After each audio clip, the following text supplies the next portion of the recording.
hayan disfrutado de este momento y que ahora pues se preparen para oír la palabra de Dios, que es el platillo principal de nuestra reunión en esta mañana. Vamos a leer tres versículos de la Biblia. Abran sus Biblias en el capítulo, ¿cuál capítulo? Estamos 19 del libro de Apocalipsis. Vamos a leer versículo 12, 13 y 14 y así se van a sentar después de leer estos versículos para estar muy atentos a la palabra de Dios. Dice en el versículo 12: y sus ojos eran como llama de fuego, y había en su cabeza muchas diademas o coronas, y tenía un nombre escrito que ninguno entendía sino él mismo, y estaba vestido de una ropa teñida en sangre, y su nombre es llamado el Verbo de Dios. Y los ejércitos que están con él en el cielo le seguían en caballos blancos, vestidos de lino finísimo y blanco y limpio. Así que pueden tomar sus asientos. Vamos a prepararnos para esta mañana, edificarnos, y vamos a ver qué Dios tiene para nosotros en este día.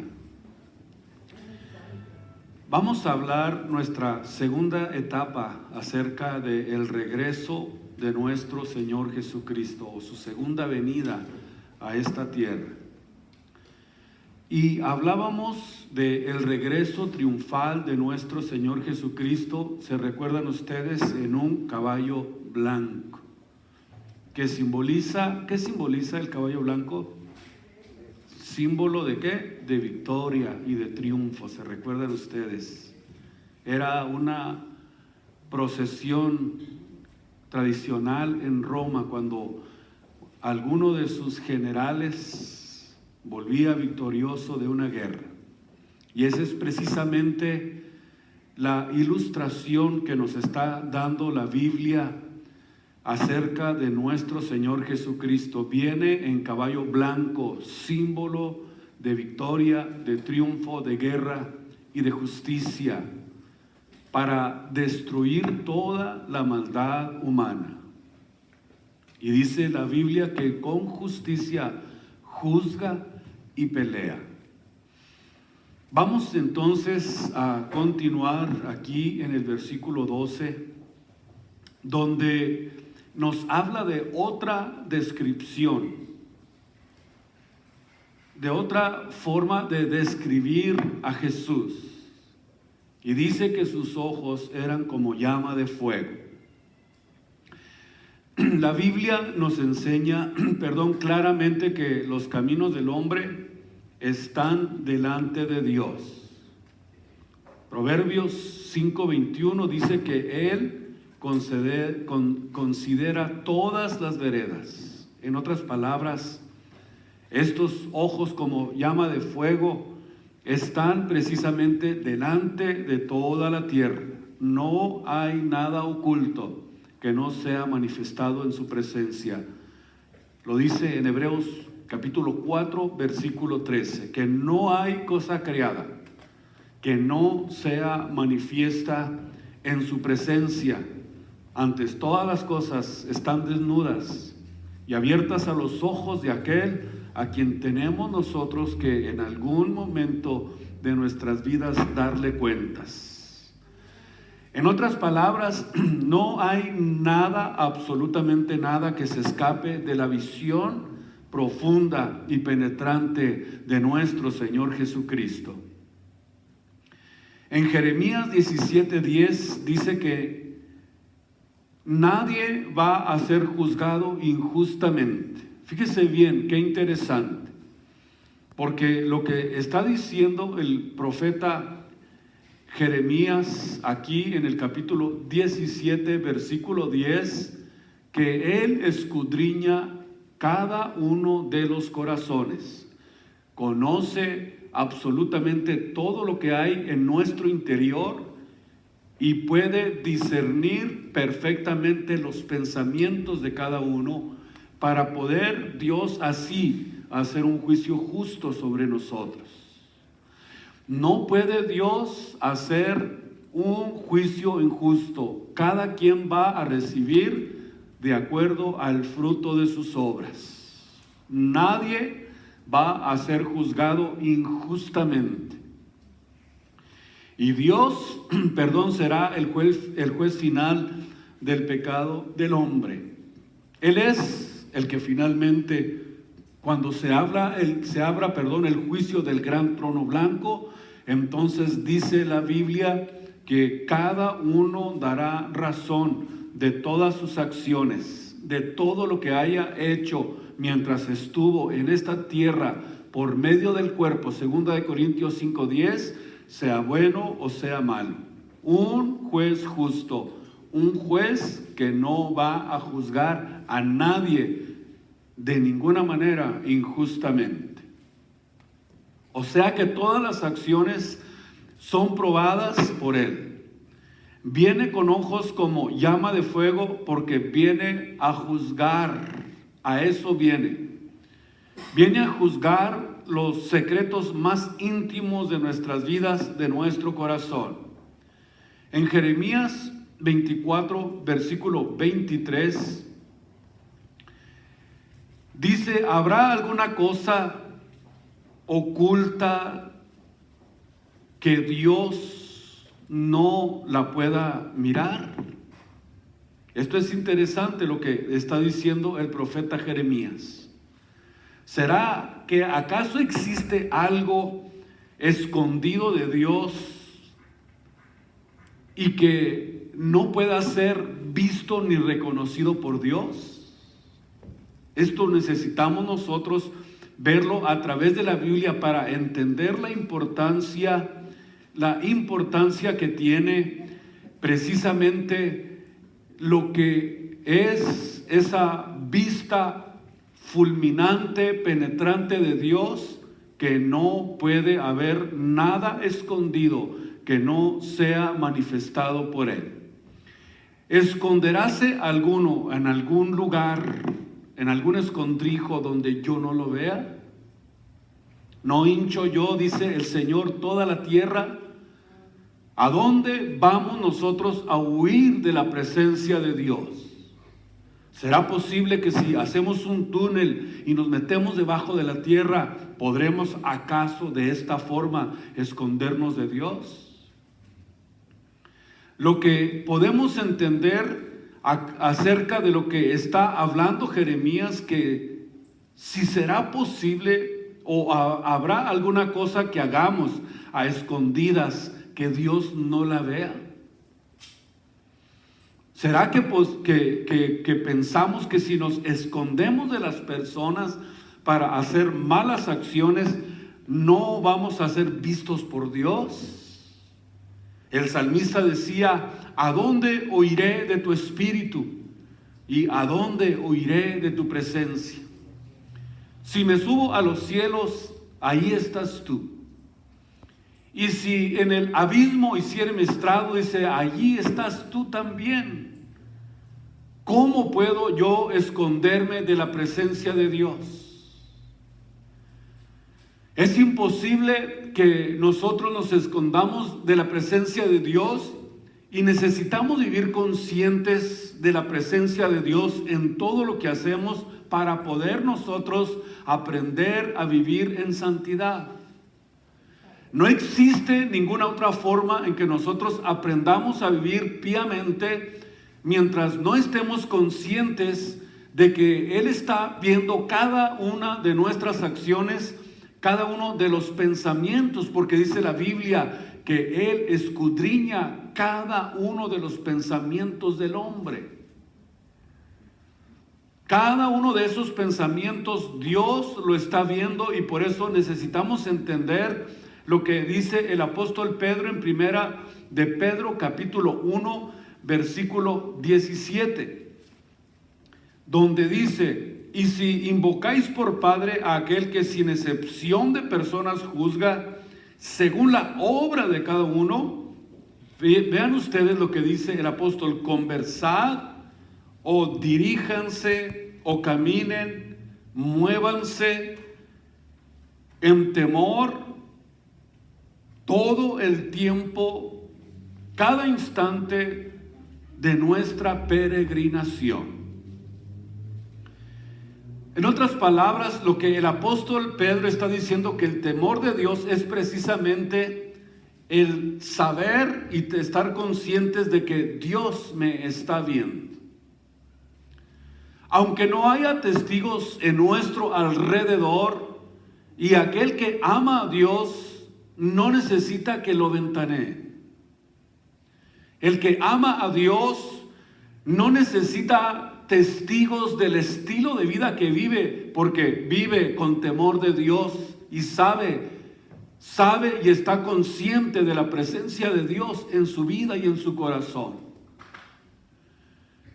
Tengo el temor de Dios en mi corazón, de que todo el tiempo Él está viéndome, está escudriñando mis pasos, escudriñando mis pensamientos, escudriñando mi estilo de vida. Y como yo sé que Dios me ve, no lo hago para engañarme a mí mismo. Pero si comienzas a hacer cosas que son y van en contra de la voluntad de Dios, pensando que Dios no te ve, eso significa que has comenzado a perder el temor de Dios. No estás consciente de la presencia de Dios, no estás consciente de que Él está siempre en nuestro entorno, viendo el estilo y la forma en que nosotros nos dirigimos en todo nuestro peregrinar mientras estamos aquí sobre la tierra. Pero si comenzamos a hacer cosas pensando que Dios no nos ve, entonces comenzamos a perder el temor de Dios, porque el que tiene temor de Dios en su corazón no hace nada a escondidas. No tiene que esconderse, simplemente es una persona transparente, es una persona que está consciente de la presencia de Dios orgánica, real, que es precisamente el estilo de vida en que un cristiano tiene que aprender a vivir, porque dice la Biblia que somos templos del Espíritu Santo. Imagínense ustedes qué tan íntimo y qué tan impregnado está Dios en nuestro estilo de vida, siendo que Él es el que vive en nosotros. Él es el que habita esta casa. ¿Será que si habitando en esta casa no se va a dar cuenta de lo que nosotros hacemos? ¿De lo que nosotros pensamos? ¿De que tienes cosas debajo del colchón? Bueno, solamente quiero hacer conciencia de esto para que aprendamos a vivir para nuestro Señor Jesucristo en privado, en público y en cualquier lugar. También dice Apocalipsis 19:12 que había en su cabeza muchas diademas o muchas coronas. Esto nos habla de su total, de su completa y gloriosa autoridad sobre todos los reinos del universo. Esto es muy importante que nosotros lo podamos comprender. Cristo viene a tomar o vino a tomar el poder y la autoridad como hombre, como Cordero de Dios.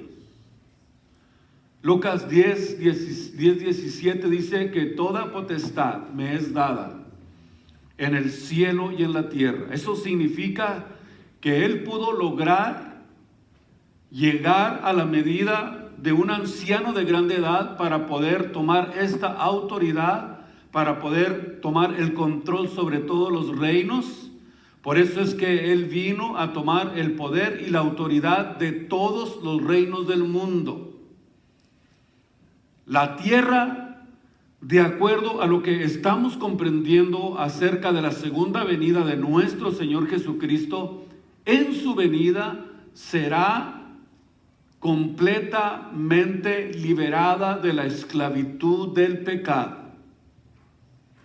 Y esto también es para resaltar que Él es el Rey de Reyes y Señor de señores. O sea, no hay nadie superior a Él. Y si Él es el Rey de Reyes y Señor de señores, Él va a poder dominar las injusticias.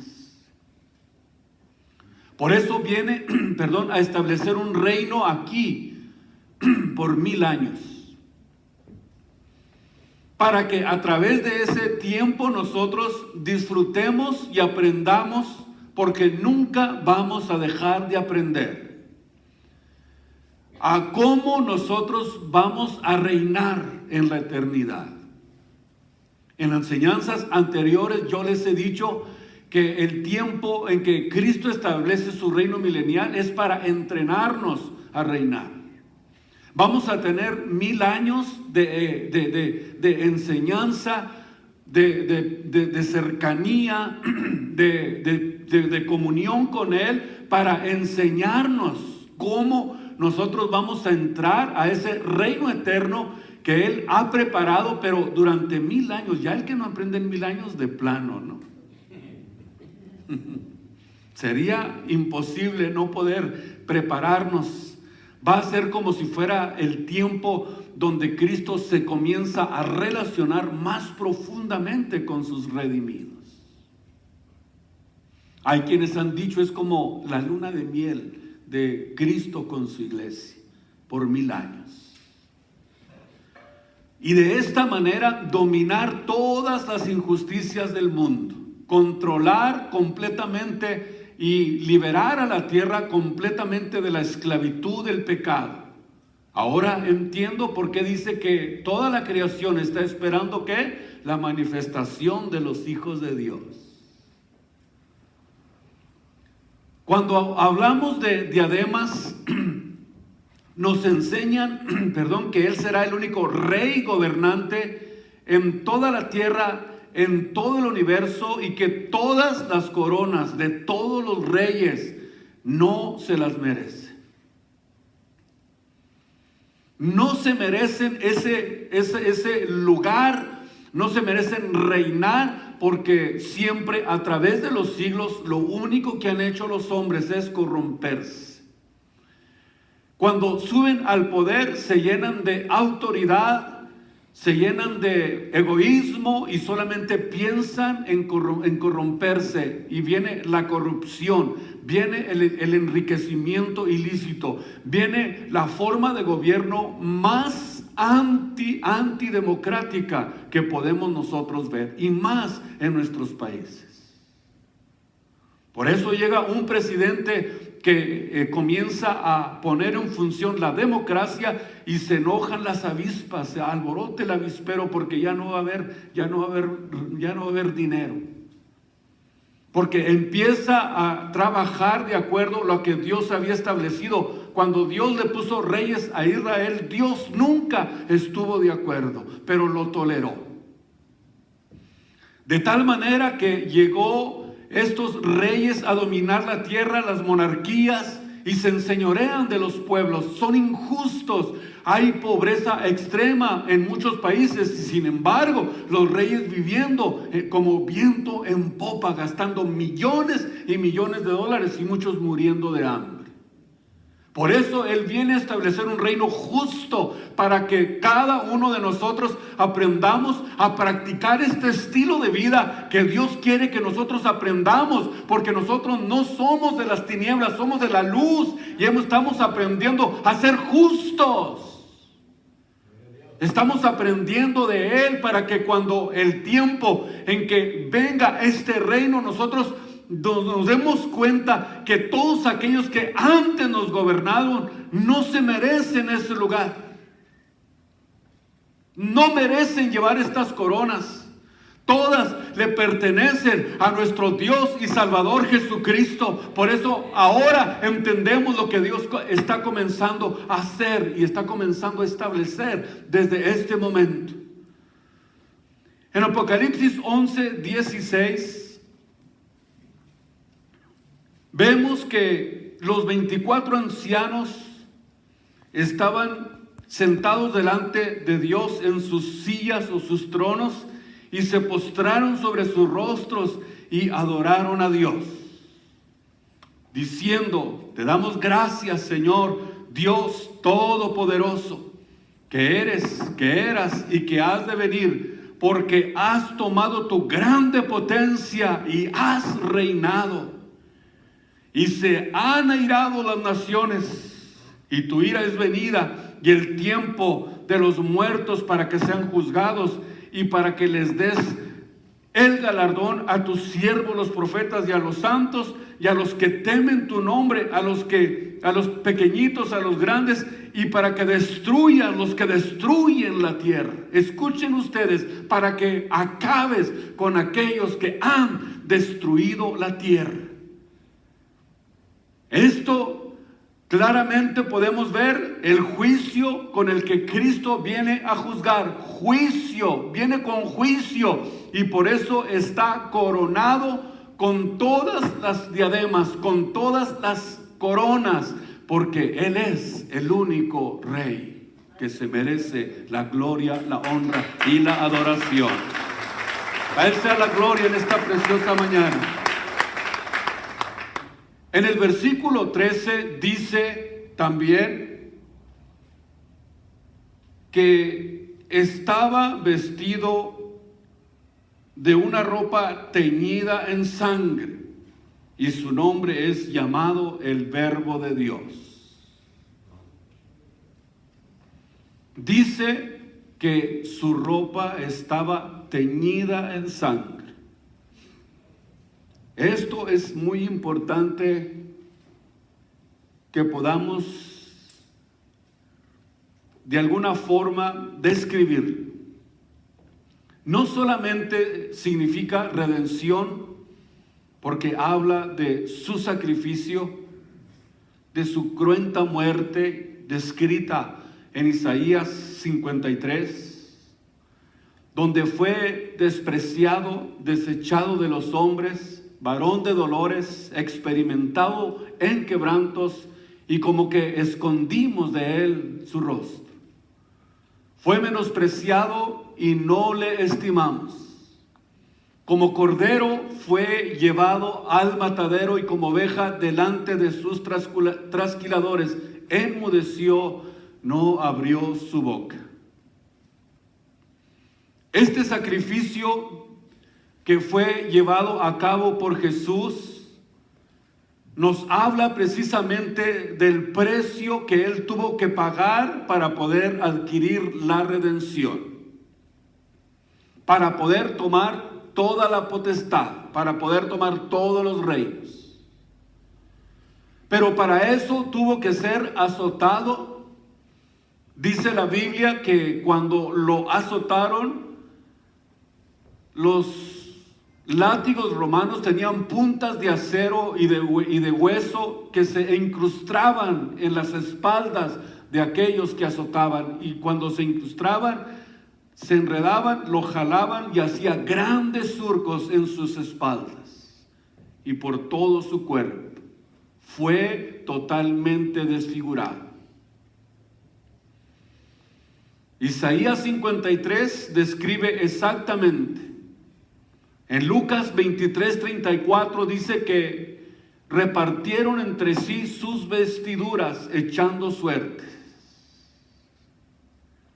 En otras palabras, esa túnica ensangrentada, cuando se la pusieron, se le pegó en su cuerpo por la sangre que estaba fluyendo de su cuerpo. Imagínense, lo cubren y se le pega por culpa, o pudiéramos decir por la sangre, en todo su cuerpo. Quedó totalmente pegada en su cuerpo. Cuando es llevado a la cruz del Calvario, se la arrancan. Imagínense ustedes el dolor tan tremendo que pudo haber sentido nuestro Señor Jesucristo cuando la carne viva se había pegado a esa, ¿cómo pudiéramos decir? A esa manta que le pusieron. Imagínense, al arrancarlo se le abrió toda la carne nuevamente cuando fue llevado a la cruz del Calvario. En Juan capítulo 19, versículo 23, encontramos en esta porción de Juan capítulo 19, versículo 23 y 24, que los soldados, cuando habían crucificado a Jesús, ya tomaron sus vestidos e hicieron 4 partes cada uno de los soldados. Y la túnica, esta es la palabra que se me escapó. La túnica, más la túnica era sin costura o era tejida de arriba abajo. Y dijeron ellos entre sí: no partamos la túnica, sino echemos suerte sobre ella de quién será, para que se cumpliese la escritura que dice que partieron sus vestidos y sobre mis vestiduras echaron suertes, de acuerdo a lo que dice el Salmo 22, 18, una profecía que tenía que cumplirse. Ahora Cristo en su segunda venida, escuchen ustedes, en su primer venida vino como cordero, vino manso y humilde, vino a ser sometido, a pagar el precio que se requería, pero tenía que Él derramar su sangre para poder llevar a cabo la redención del pecado del mundo. Ahora, en su segunda venida, viene con una vestidura teñida en sangre, porque les va a recordar a los judíos quién es Él en realidad. En Apocalipsis 1:7, de acuerdo a la Biblia, dice que mirarán al que traspasaron y harán lamentación por Él o sobre Él, porque viene con una ropa teñida en sangre, enseñándonos que es así como Él derramó su sangre para pagar por nuestros pecados. Pero ahora encontramos que esa ropa salpicada con sangre, es una sangre también donde podemos darle una segunda aplicación para entender que esa sangre será salpicada en mayor parte de la sangre cuando Cristo regresa a este mundo por sus enemigos. Donde estamos, podemos notarlo claramente en Apocalipsis capítulo 19, versículo 15. Dice que de su boca sale una espada aguda para herir con ella las gentes, y Él los regirá con vara de hierro, y Él pisa el lagar del vino del furor y de la ira del Dios Todopoderoso. Por eso podemos muy bien ver cómo podemos darle estas dos aplicaciones perfectamente, porque notamos que en su segunda venida los ejércitos del mundo se reúnen para buscar la forma de detener que Cristo establezca su reino aquí. Y de acuerdo a lo que ya estudiamos en la guerra de Armagedón, dice la Biblia que la sangre llegaría ¿hasta dónde? Hasta los frenos de los caballos.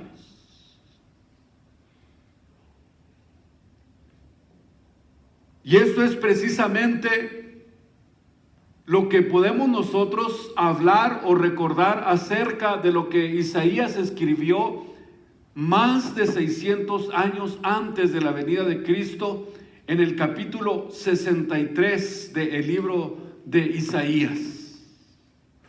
Vamos a ver cómo Isaías había visto o había hablado precisamente acerca de esta profecía más de 600 años. Aquí nos lo recuerda cuando escribió: ¿quién es este que viene de Edom, de Bosra, con vestidos bermejos? Este hermoso en su vestido, que marcha en las grandezas de su poder.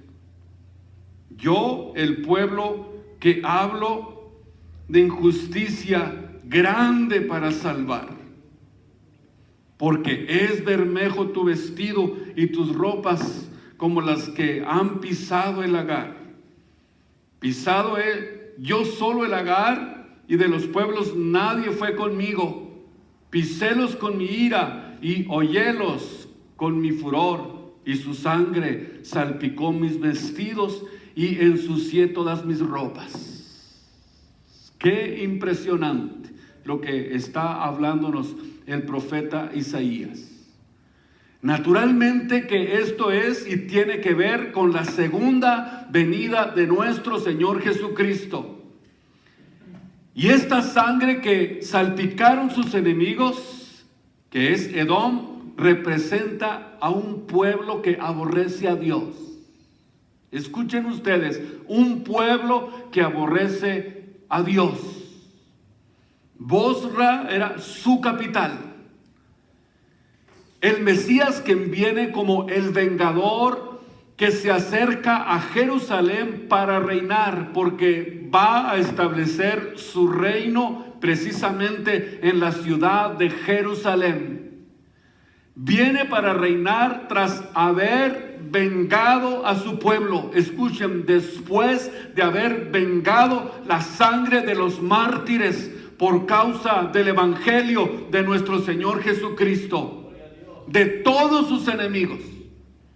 Y aquí Isaías lo presenta con la imagen de la destrucción de Edom, que aquí representa a los últimos y los más acérrimos enemigos y rivales de Dios, que se levantan contra él para tratar de detener los planes de Dios.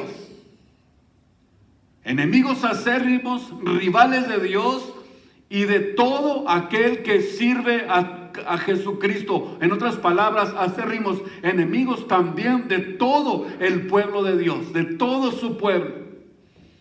Por eso ahora entendemos que solamente Él es grande para salvar, no hay nadie como Él. Ahora entendemos la razón por la que quizás en algún momento de nuestras vidas luchamos para servir a Jesucristo. De alguna forma somos vituperados, de alguna forma somos perseguidos, porque hay una remanente, hay aquí también un pueblo, hay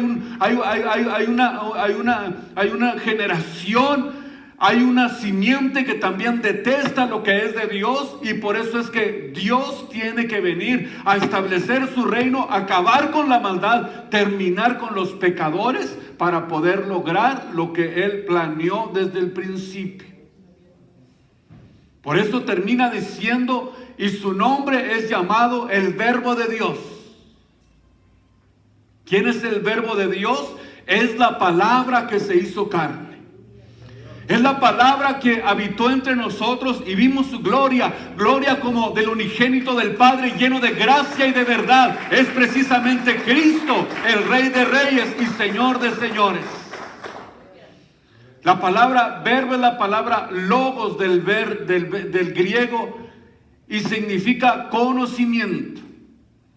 Y pudiéramos también darle una segunda aplicación del griego clásico que significaba o significan, y la usaban los filósofos para expresar el pensamiento divino aparentemente de sus dioses. O sea, no solamente significa conocimiento, no solamente significa palabra, sino que también era la forma de expresar sus pensamientos a sus dioses, a través de palabras comprensibles para la humanidad. El verbo es la acción. El que vino precisamente para poder complementar el plan redentor de Dios. Y Él es la expresión de los pensamientos de Dios. Escúcheme muy bien. Él es la expresión de los pensamientos de Dios. A través de un cuerpo visible, a través de un cuerpo de carne, Dios se acercó a nosotros. Dios se acercó visiblemente, palpablemente a nosotros para expresarnos sus pensamientos, para expresarnos su amor, para expresarnos su sentir, para expresar cuánto nos ama, muriendo cruelmente en una cruz injustamente por causa del pecado que nos asediaba, que nos acosaba, que nos tenía perdidos, sin esperanza, sin Dios. Pero gracias a que Él se acercó a nosotros, ahora nosotros tenemos esperanza. Ahora estamos contentos con Él. Ahora sabemos la grande obra maravillosa de nuestro Dios y Salvador Jesucristo. Fue pues a través de la imagen visible del Dios invisible que pudimos tener contacto con Él. Nunca hubiéramos conocido los pensamientos de Dios si no fuera por Jesucristo, el Cordero que quita el pecado del mundo. Porque en Él habita toda la plenitud de la divinidad corporalmente, y en Él estamos completos. Él es el Salvador del mundo. Él es el que salvó nuestras almas, el que hizo posible que ahora tengamos esperanza. En el principio, dice la Biblia, Juan 1:1, era el verbo era con Dios.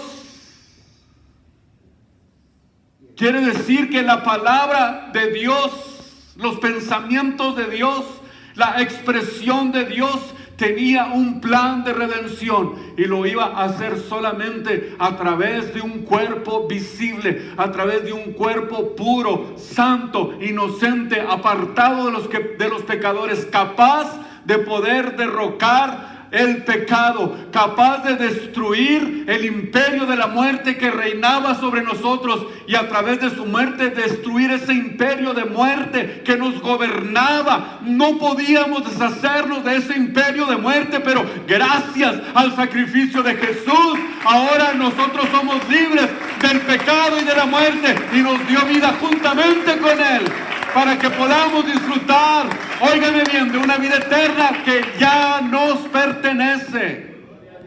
Ya nos pertenece esa vida eterna. Es nuestra. Lo único que tenemos que hacer es perseverar hasta el fin.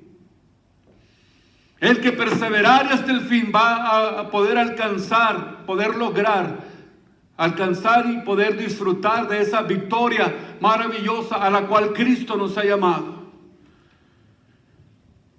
En el principio era el verbo, y el verbo era con Dios, y el verbo era Dios. Este era en el principio con Dios, así que todas las cosas por el verbo, por la palabra fueron hechas. Y la palabra se hizo carne. La expresión de Dios tomó un cuerpo visible. El pensamiento divino de Dios estaba en un cuerpo de carne. Por eso, cuando entendemos este misterio, nos damos cuenta realmente del valor maravilloso que tiene el sacrificio de nuestro Señor Jesucristo, y eso nos da ánimo, nos da aliento para poder seguir hacia adelante sin detenernos, que ya estamos por terminar nuestra carrera aquí en esta tierra. En Apocalipsis 19:14 dice que los ejércitos que están en el cielo le seguían en caballos blancos, vestidos de lino finísimo, blanco y limpio. Aquí notamos con toda certeza que esos somos nosotros. y a caballo. ¿Saben montar? Van a tener que aprender. Para que aprendan a montar. Acuérdense, venimos en caballos blancos. Si lo comparamos con los versículos 8 y 9 de este capítulo, notamos perfectamente que está hablando de la iglesia. Dice que le fue dado que se vista a la iglesia de lino fino, limpio, brillante, porque el lino son las justificaciones de los santos. Y luego dice, bienaventurados los que son llamados a la cena del Cordero. Y me dijo, estas palabras de Dios son verdaderas. Esto es real, es verdadero, es verdaderamente algo confiable. Estas son las mismas vestiduras que la iglesia trae en las bodas del Cordero, porque junto a Cristo somos más que vencedores.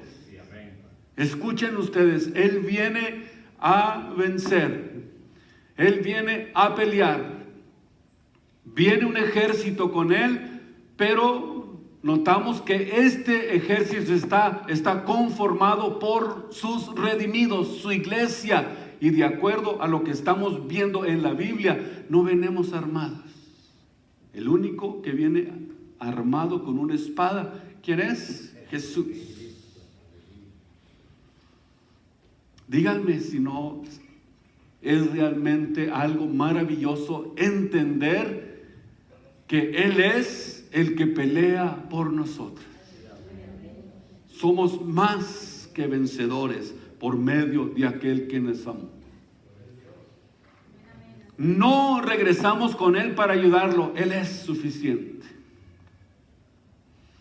Sino que venimos para reinar. Venimos para reinar con Él. Tan pronto derrota a sus enemigos, dice Apocalipsis capítulo 20, versículo 4, inmediatamente dice que vio tronos y se sentaron sobre ellos y les fue dado juicio, y vi las almas de los degollados por el testimonio de Jesús y por la palabra de Dios, que no habían adorado a la bestia ni a su imagen, y que no recibieron su señal en sus frentes ni en sus manos, y vivieron y reinaron con Cristo 1000 años. Qué preciosa es la Biblia. Venimos como el ejército triunfante de nuestro Señor Jesucristo, no a pelear, sino venimos a reinar. Y en Mateo 25, versículo 31, encontramos algo maravilloso. Mateo capítulo 25 y versículo 31. Y cuando el Hijo del Hombre venga en su gloria y todos sus santos ángeles con Él, entonces se sentará sobre el trono de su gloria. Venimos a reinar, venimos para poder, escuchen ustedes, a iniciar la mejor y más gloriosa etapa de nuestras vidas: reinar con Jesucristo. En primera de Tesalonicenses 4:14 dice, porque si creemos que Jesús murió y resucitó, así también traerá con Él, o sea, traerá Dios con Él a los que durmieron en Jesús para reinar. Y en segunda de Tesalonicenses 1, versículo 7, a vosotros que sois atribulados, dad reposo con vosotros, cuando se manifestará el Señor del cielo con sus ángeles de su potencia, en llama de fuego, para dar el pago a los que no conocieron a Dios, ni obedecen el evangelio de nuestro Señor Jesucristo. Y en Judas, capítulo 1, bueno, nomás tiene un capítulo, versículo 14 y versículo 15, con esto terminamos. Judas 14 y 15.